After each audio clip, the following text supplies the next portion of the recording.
one pair, one time frame, one session, rinse and repeat. Do not overcomplicate this stuff. Simple as it is. I try to make it as simple as it is. You will pass phase 1, you will pass phase 2, you will have this payouts, this,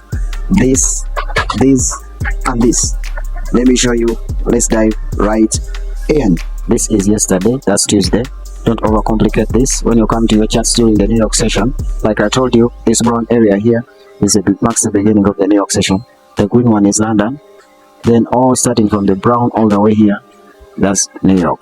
The brown area marks the mitigation between London session and New York. This is where London and New York meet. You understand? So first things first, like I told you, you have to look for the high of the day, low of the day, or the high of the previous day and the low of the previous day. High of the month, low of the month, high of the year, low of the year. All that matters. When price goes to such areas and it has a change in character, you have to enter to the lowest candle in the pivot of the change of character. You understand? So from what I see here, remember the brown area marks the beginning of Monday New York, which is here. So the high of the day before New York open, as you can see, is here where I placed that line. Then the low of the day before New York, it's here. So far I'm looking at these areas. You don't need to look at the previous day's high and previous day's low. We first look at those. If price doesn't hit those, then you go the previous day, week, anything. But so far we are in these areas. So far you can also look at the way London is high and London is low. And from what I see, high of the day and low of the day is both London is high and London is low. So let me zoom in and you see what I'm talking about here. When we zoom in, this is what we have, guys.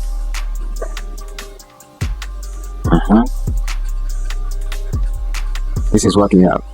You see, like I told you, this brown area, the beginning of this brown, this is the beginning of New York, and this is our high of London, which is also high of the day.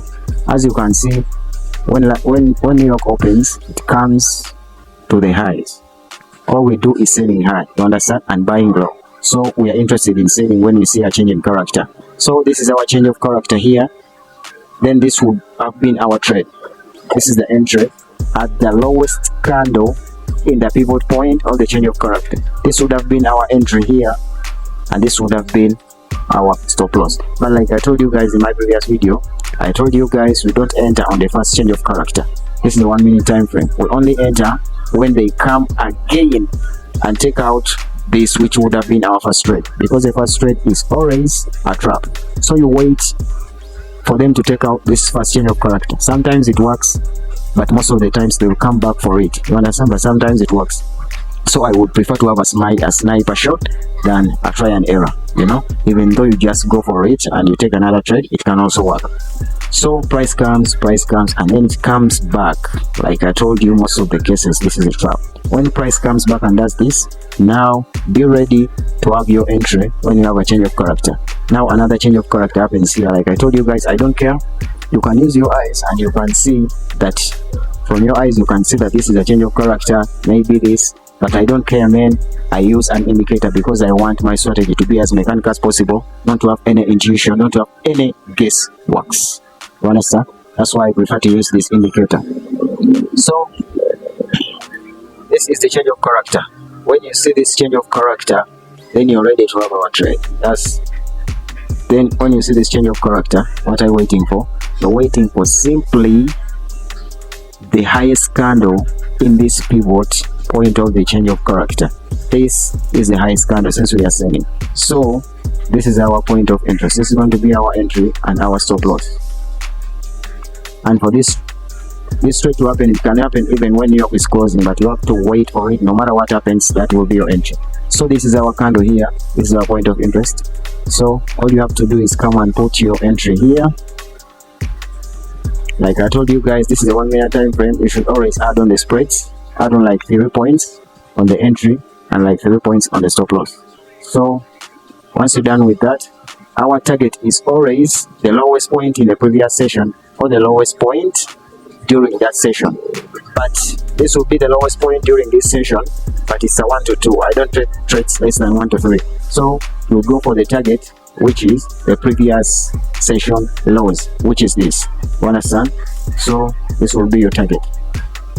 And as you can see, this trade was a 1 to 6. As you can see, it was a very beautiful trade, so beautiful, it went very massively. But like I said, you have to manage this trade accordingly. Like on a 1 to 2, when you hit a 1 to 2, which is here, 1 to 2, which is right here, you have to take off 50% of the position. That's what I do.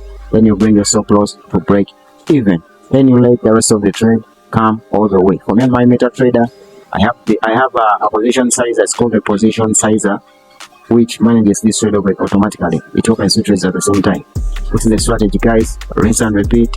Easy to pass for farms. If you can do this, guys, I guarantee you will pass challenges easily and you won't have any difficulties passing challenge. All you have to do is be patient and wait for the setup. That's it, guys. That was Tuesday. Let's wait for today's trade, which is Wednesday, and I will show you how it happens.